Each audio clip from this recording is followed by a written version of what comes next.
Tidak ada puncak ketaatan seorang hamba kepada Rabb-Nya kecuali dengan melaksanakan ibadah puasa. Apa yang mesti kita siapkan? Di antaranya adalah ilmu. Maka al-ilmu qabla al-qaul wal amal. Siapkan ilmu sebelum ucapan dan tindakan, supaya Ramadan yang akan kita jalani di tahun ini lebih baik. Maka di antaranya adalah persiapkan ilmu bagaimana menghadapi amal ibadah di bulan Ramadan. Innal hamdalillah nahmaduhu wa nasta'inuhu wa nastaghfiruh wa na'udzu billahi min syururi anfusina wa sayyiati a'malina. Man yahdihillahu fala mudilla lahu wa man yudlilhu fala hadiya lahu. Asyhadu an la ilaha illallah wahdahu la syarika lah wa asyhadu anna Muhammadan abduhu wa rasuluh la nabiyya wa la rasula ba'dah. Allahumma fassalli wa sallim ala Muhammad wa ala ali Muhammad kama sallaita ala Ibrahim wa ala ali Ibrahim innaka Hamidum Majid. Allahumma barik ala Muhammad wa ala ali Muhammad kama barakta ala Ibrahim wa ala ali Ibrahim innaka Hamidum Majid. Wa qala Allah ta'ala fi kitabihil karim, a'udzu billahi minasy syaithanir rajim. Bismillahirrahmanirrahim. Ya ayyuhalladzina amanu kutiba 'alaikumus shiyam kama kutiba 'alal ladzina min qablikum la'allakum tattaqun. Amma ba'd. Ma'asyiral muslimin rahimakumullah. Alhamdulillah wa syukrillah. Seraya kita panjatkan segala puja dan puji syukur kehadirat Allah Subhanahu wa ta'ala. Salawat dan salam semoga Allah tetap limpah curahkan kepada baginda Nabi kita Nabi Muhammad sallallahu alaihi wasallam. Tak lupa kepada segenap keluarganya, sahabatnya, tabi'in, tabi'in, dan mudah-mudahan sampai kepada kita selaku umatnya yang istiqomah menjalankan ajarannya. Marhaban ya Ramadan, selamat datang bulan Ramadan. Ma'asyiral muslimin rahimakumullah. Tidak ada satupun orang yang mengaku iman kepada Allah dan Rasul-Nya, pasti dia akan bahagia saat berjumpa dengan bulan Ramadan. Sebab pada bulan inilah Allah Subhanahu wa ta'ala banyak melipat gandakan amal-amal ibadah kita. Sebab pada bulan inilah tidak ada puncak ketaatan seorang hamba kepada Rabb-Nya kecuali dengan melaksanakan ibadah puasa. Maka puasa inilah yang menjadi istimewa datangnya tibanya bulan Ramadan. Sehingga keistimewaan ini tidak boleh begitu saja lewat. Satu detik pun kita mesti memanfaatkan momentum spesial ini dengan amal-amal soleh. Maka ma'asyiral muslimin rahimakumullah, lantas bagaimana supaya kita bisa memaksimalkan ibadah puasa ini dengan sebaik-baiknya? Tentu kita mesti mengilmui dari berbagai pengalaman Ramadan yang satu dengan Ramadan yang lainnya. Tentu kita mesti lebih meningkat. Apa yang mesti kita siapkan? Di antaranya adalah ilmu. Maka al-ilmu qabla al-qaul wal amal. Siapkan ilmu sebelum ucapan dan tindakan. Maka paling tidak, supaya Ramadan yang akan kita jalani di tahun ini lebih baik, maka di antaranya adalah persiapkan ilmu bagaimana menghadapi amal ibadah di bulan Ramadan. Ma'asyiral muslimin rahimakumullah, Ramadan bukan hanya tradisi, puasa bukan hanya budaya, puasa bukan hanya bagaimana menahan haus, menahan lapar, menahan hawa nafsu, tapi yang paling penting adalah puasa itu adalah puncaknya ketundukan seorang hamba kepada Allah Subhanahu wa ta'ala. Kenapa? Sebab pada puasa setiap hal yang akan membawa kepada kemaksiatan, tindakan-tindakan jahat, tindakan-tindakan yang dikuasai oleh setan dan iblis, itu tentunya dikekang saat seorang hamba sedang menjalankan ibadah puasa. Maka supaya puasa kita ini lebih baik, tahun ini paling tidak kita mesti menjadikan puasa bukan hanya sebatas fisik kita, bukan hanya sebatas jasad kita, tapi sama-sama kita menahan, mengekang, mengendalikan hawa nafsu yang itu adalah menjadi pusatnya kejahatan. Oleh sebab itu, maka supaya nafsu ini tidak menguasai, Allah menurunkan syariat. Maka dengan syariat ini bagaimana nafsu itu dikendalikan. Maka puasa yang baik adalah puasa yang diilmui dengan ilmu-ilmu yang lainnya. Puasa yang baik adalah puasa yang menyiapkan ilmu-ilmu tentang kehidupan yang lainnya dengan ilmu agama. Dalam agama kita kenal ada fikih ibadah, fikih muamalah, fikih munakahat, fikih siasah, fikih jinayah. Itulah puasa yang tentunya bukan hanya puasa sebatas fisik, tapi puasa bagaimana menjadikan kita taat kepada Allah setotal mungkin, setaat-taatnya, tanpa ada sedikit pun penolakan. Sebab kunci penolakan itu ada pada nafsu. Kunci penolakan itu ada pada kesombongan. Itulah akal dan nafsu. Maka pada puasa inilah kita dididik oleh Allah menjadi hamba yang taat, ya, taslima, menjadi hamba yang pasrah sepenuhnya kepada aturan Allah Subhanahu wa taala. Maka jadikan momentum puasa ini sebagai momentum ketaatan, ketundukan, kepasrahan sepenuhnya kepada Allah Subhanahu wa taala dengan menjalankan syariatnya tanpa kecuali dalam semua aspek kehidupan.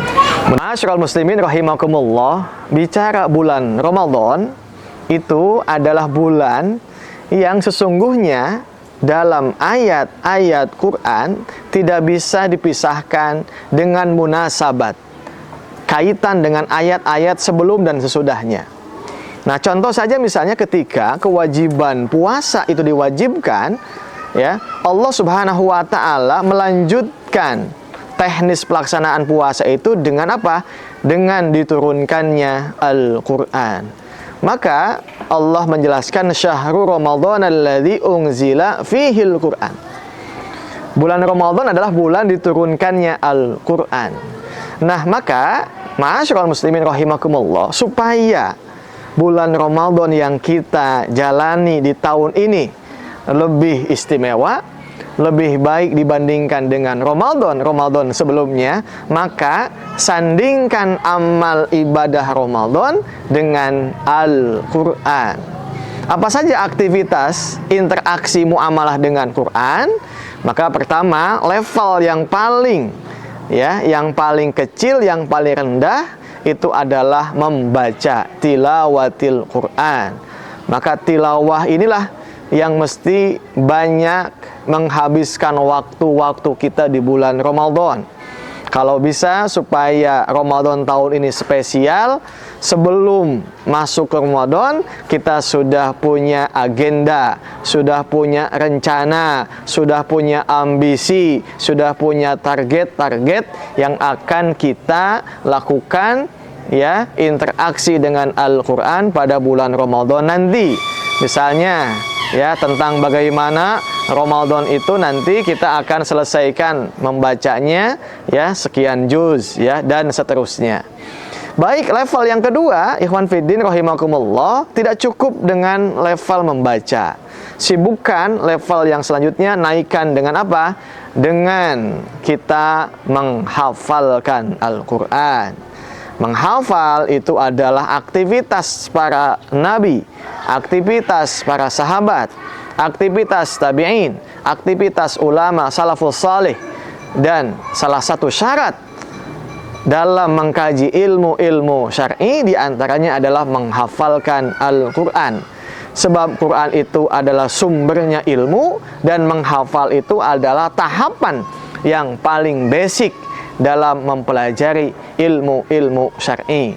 Nah, maka supaya nuansa Ramadan kita lebih istimewa, lebih spesial, maka kaitkan amaliyah Ramadan kita dengan menghafal Al-Quran supaya tahapannya naik kepada tahapan yang kedua.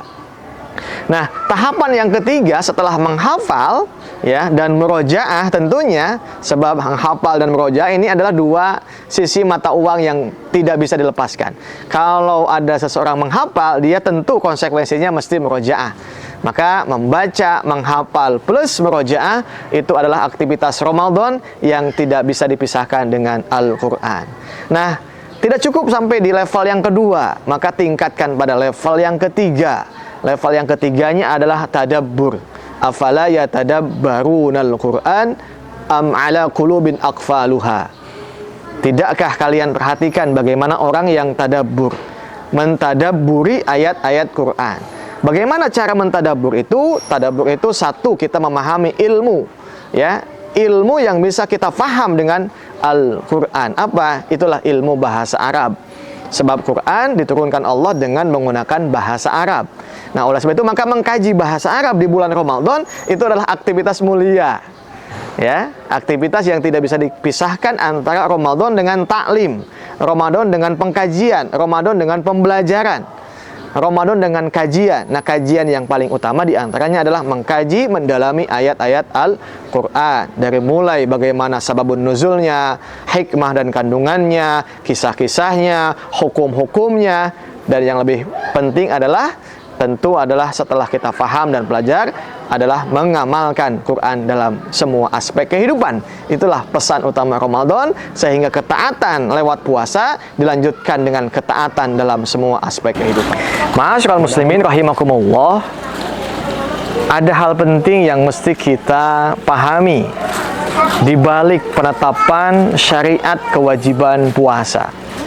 Kalau kita memotret bagaimana tasyri' awal penetapan kewajiban puasa, ya, ini bisa kita lihat salah satunya adalah mengambil ibrah pada umat-umat sebelum umat kita, yaitu wabil khusus umat Yahudi.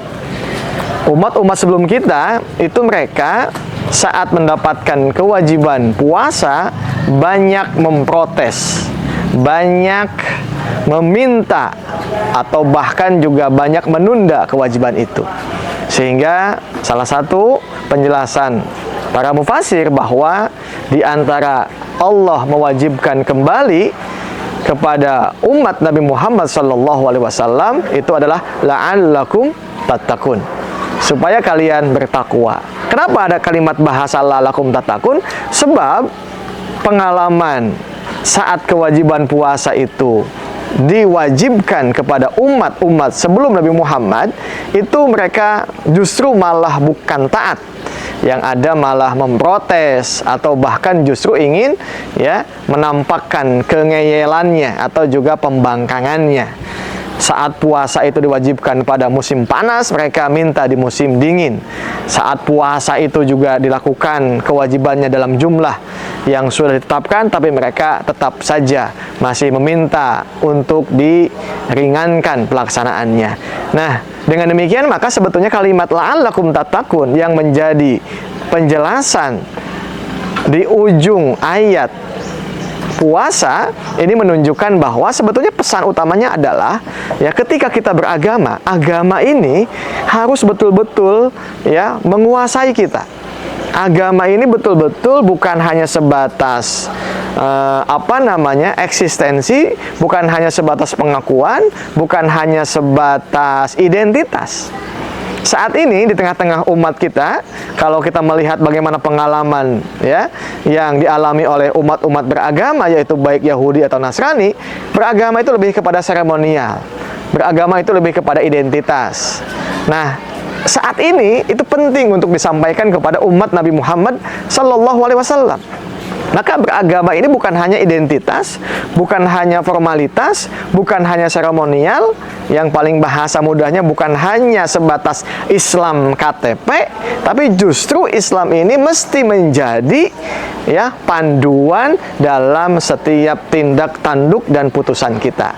Maka puasa itulah, ya, salah satu pendidikan yang paling efektif untuk membangun kesadaran, untuk membangun ketaatan, untuk membangun kedisiplinan. Sebab celah-celah manusia itu ngeyel, manusia itu membangkang kepada agamanya, dan lebih jauhnya kepada yang menciptakan, menurunkan agama, yaitu Allah Subhanahu wa Ta'ala, itu diantaranya adalah celahnya lewat akal manusia. Tidak ada manusia, makhluk yang lebih hebat dibanding manusia kecuali manusia dengan akalnya. Maka akal ini berpotensi akan membangkang, akan membuat sesuatu yang tidak diinginkan oleh pencipta manusia lewat agama. Dialah Allah Subhanahu wa Ta'ala. Maka lewat puasa, akal dan nafsu ini semuanya harus betul-betul dikuasai, dikendalikan oleh agama. Maka agama bukan hanya sebatas identitas, tapi agama lewat puasa ini Allah ingin menguji bagaimana ketundukan, ketaatan total manusia sebagai makhluk di hadapan Khalik-Nya.